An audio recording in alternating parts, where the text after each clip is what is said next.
Good day. The last week has witnessed a equivalent of a train wreck in terms of the US's conduct of its foreign policy. I say the US, but of course I really mean the new Biden administration. Some of us have had some concerns about how coherent that foreign policy is, and I'm sorry to say that our concerns have now been made even stronger by what has happened. Briefly, this train wreck involves the US's relations with those two countries, Russia and China, which are ultimately the most important in the conduct of US foreign policy, and from whom the principal challenges to the US at this point in time come from. Russia, diminished though it is since the peak of its power during the period of the Soviet Union, remains a great power with the most powerful military in the world. It is still the only country that can destroy the United States in the course of an afternoon, and its military power is in fact growing stronger by the year.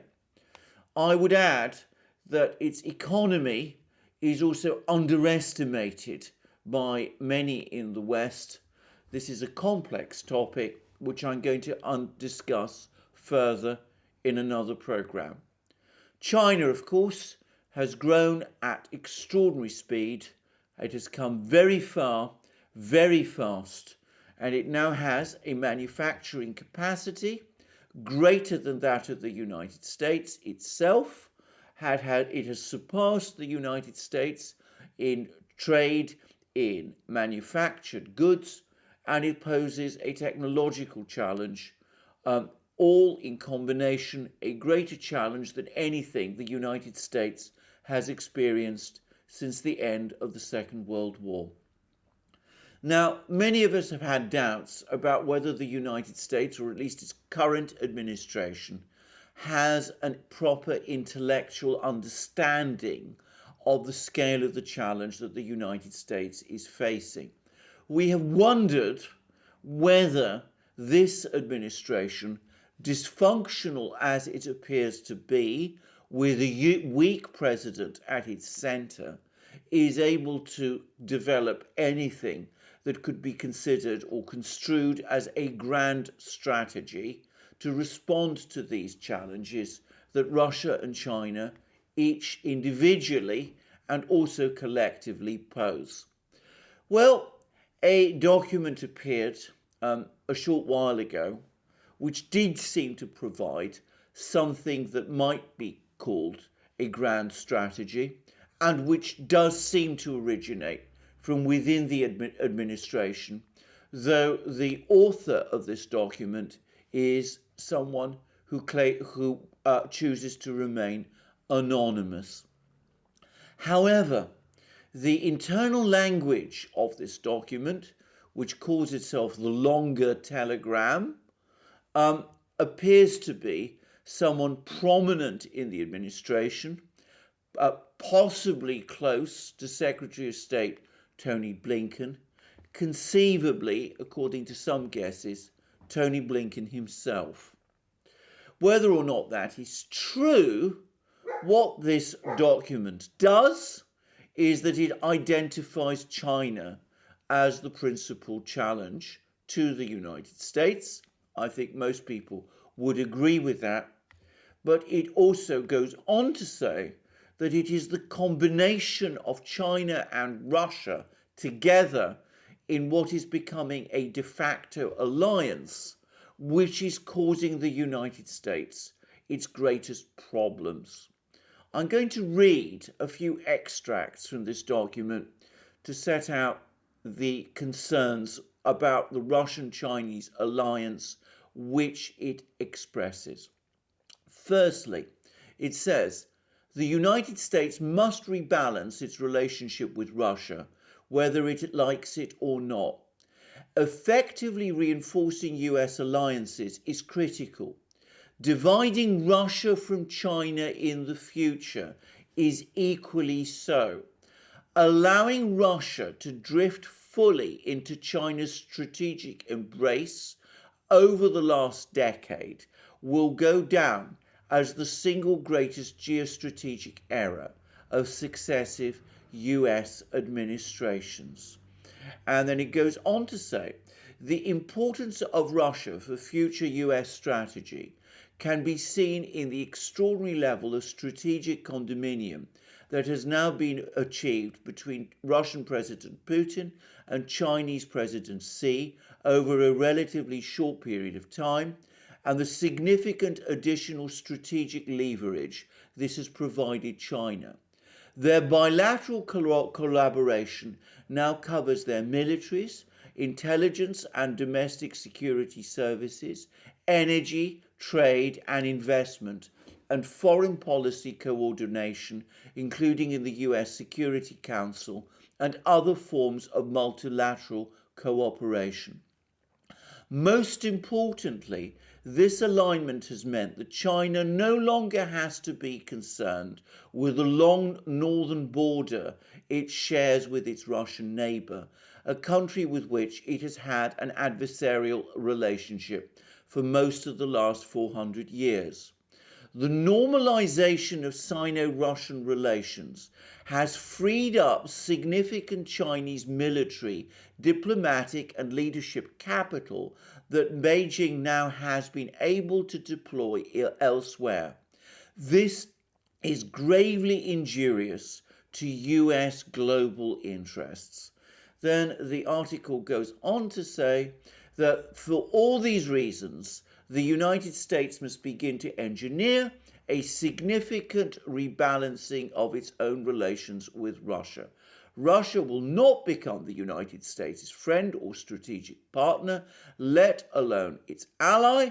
Much ground has already been lost since US and Western sanctions were first imposed against Moscow, but nonetheless, it seems that some sort of attempt to achieve a reconciliation of some kind with Russia is necessary. And the article ends, the United States should make a business of exposing to Russian public opinion the great extent to which China is now running roughshod over Russian economic interests, political sensibilities, and national pride. The United States also must be prepared to make some concessions to Moscow.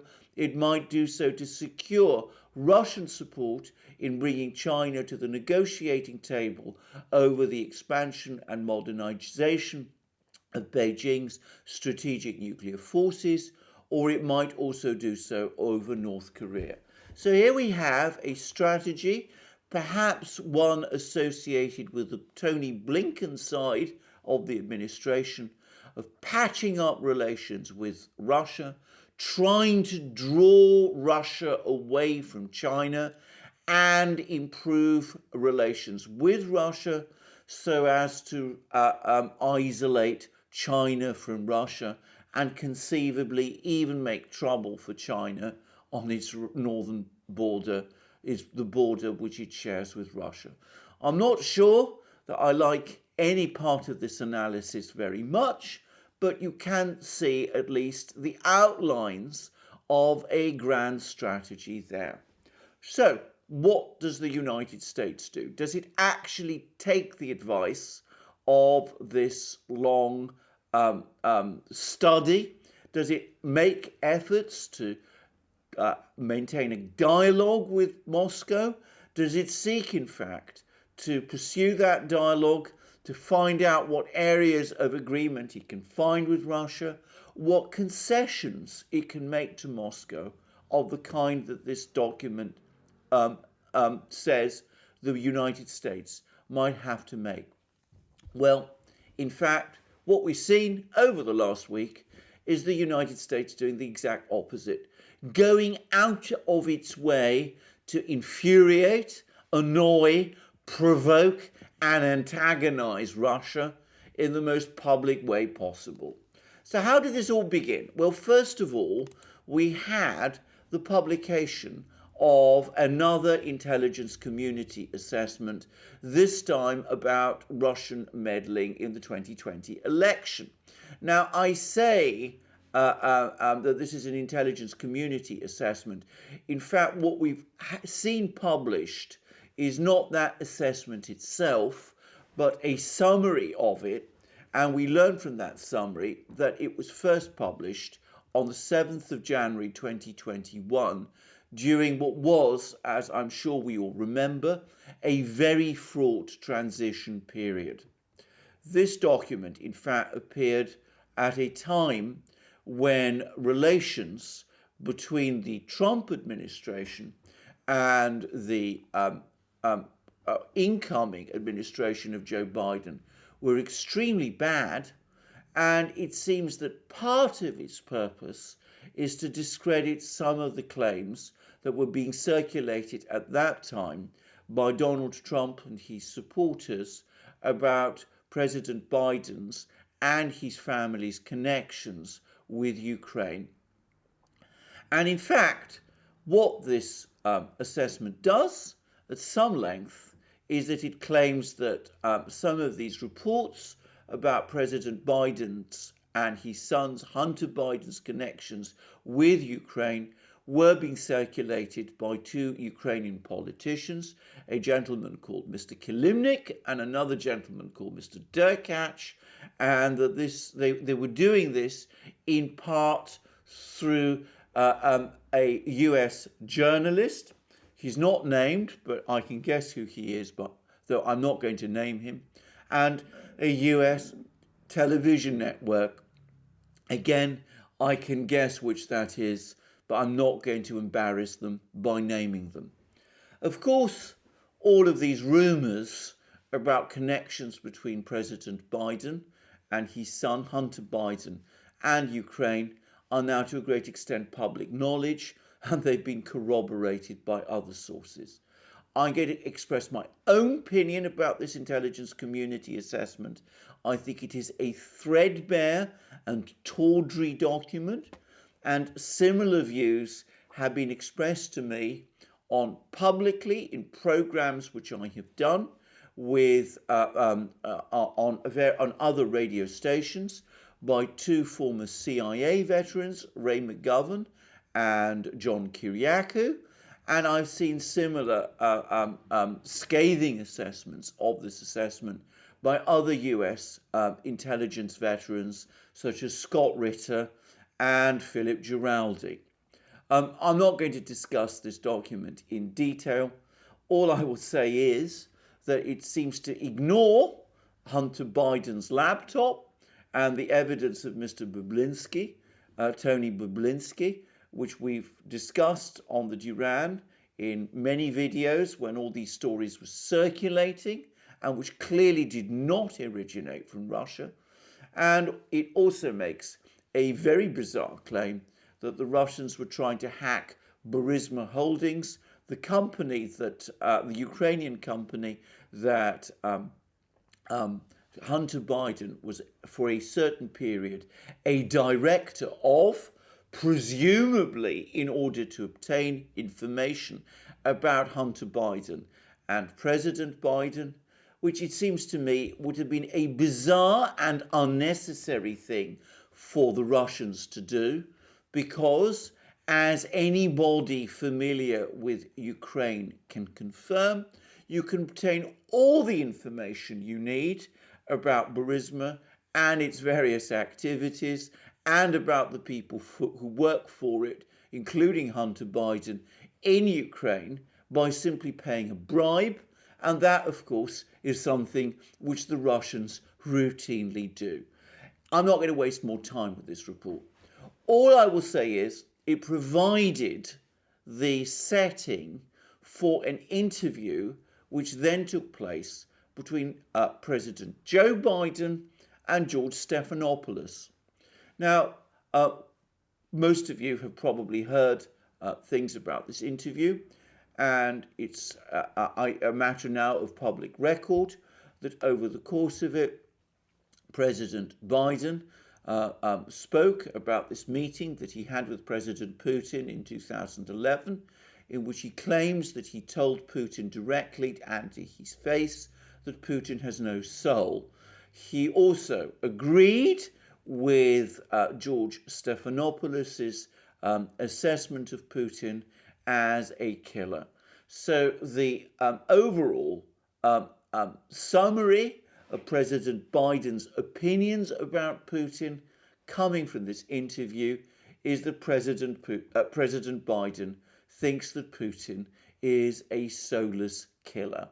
This, it seems to me, and not just me, but many other people, is an astonishing view to take of the leader of another country, at least an astonishing view to express publicly. It's very difficult to see how President Biden can now negotiate with Putin on a one-to-one basis and reach agreements with him when he has publicly said or confirmed that he considers Mr. Putin to be a soulless killer. The Russians have affected outrage. They have recalled their ambassador to Washington for consultations. We don't know how long those consultations will be, but arguably they will be taking place over a long time. And much more ominously, we have now had a series of statements about the future of US-Russian relations coming out of Moscow. Now, these are not the statements that have gained publicity, which I'm going to focus on. President Putin has wished, as we all know, President Biden good health, and he's offered to essentially debate with Biden, or at least conduct a dialogue with Biden publicly and have it published by live stream. I think we should accept all of these comments of Putin's as essentially posturing, because that is what it is. It's an attempt by Putin to turn the tables on Biden, embarrass him, draw attention to President Biden's apparent health issues, and essentially move the topic of discussion away from the allegation that that is to say, Putin is a killer. It's the kind of thing that Putin and the Russians have learned to do very well, and it's clear that the Biden administration, to some extent, has been wrong-footed by it. But the real concerns, the real issues, are other statements which have been made by Russian officials, including Putin himself, by the way, and by Russian journalists. And the one I have in mind is Fyodor Lukyanov. Fyodor Lukyanov, I should explain, is in Russian terms very much on the far liberal, pro-Western side of the Russian political establishment. He's certainly not an opposition politician, but he is one of those Russians who has been most associated with a wish to improve Russia's relations with the West, and who has up to now been wary of too close an arrangement with China. If you are of the views of the author of that document, the so-called longer telegram that I discussed at the start of this program, if you are an official who believes, a US official who believes that it is in the interests of the United States to detach Russia from China and to rebalance the US's relations with Russia, it is people like Lukyanov that you need to convince and win over. Well, the article that Lukyanov has written, which shows that these events, calling Putin a soulless killer and all of that, have done the precise opposite.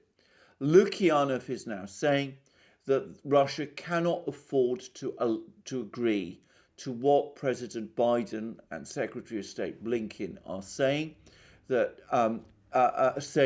should be the future approach that the United States should take, which is that the United States will deal with Russia on matters that are of interest to the United States, but will maintain an antagonistic policy towards Russia on all other matters.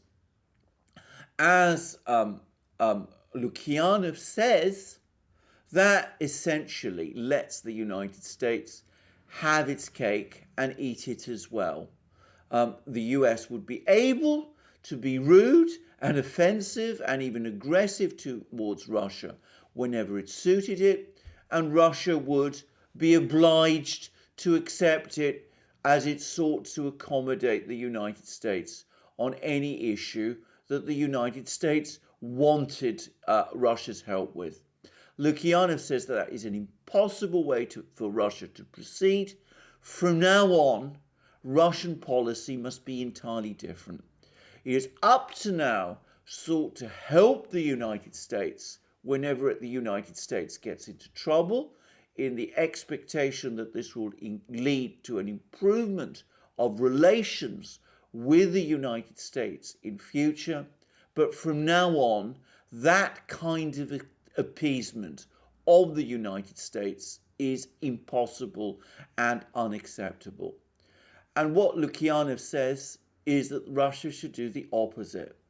It should reduce its relations and its contacts with the United States from now on to an absolute minimum, and only deal and work with the United States on those issues where it is in Russia's interests to do so, not when it is in the US's interests to do so.